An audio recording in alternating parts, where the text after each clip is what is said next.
नातेसंबंधाचा प्रश्न आहे। प्रश्न काय विचारलं की एका मनुष्याकडे बोट दाखवीत दीपक म्हणतो की, आपण स्टेप बाय स्टेप जाऊया। काय म्हणते, एका मनुष्याकडे बोट दाखवीत दीपक म्हणतो, मग आपण पहिले दीपक लिहून टाकू। या ठिकाणी असं दीपक लिहून टाकतो मी, दीपक नावाचा पोरगा आहे समजा।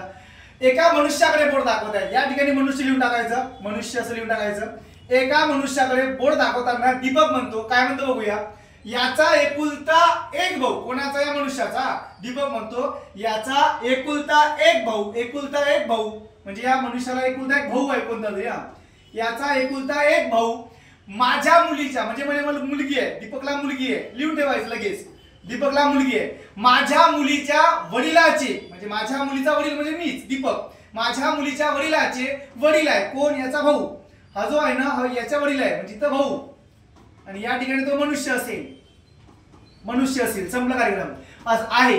या परिस्थितीत तो मनुष्य दीपकचा कोण लागत असेल, हा जो मनुष्य आहे तो दीपकचा कोण लागत असेल, तर कोण लागते, आजोबा वडील यापैकी नाही काका, तर काय लागणार आहे, तर पर्याय नंबर 3 काका लागणार आहे।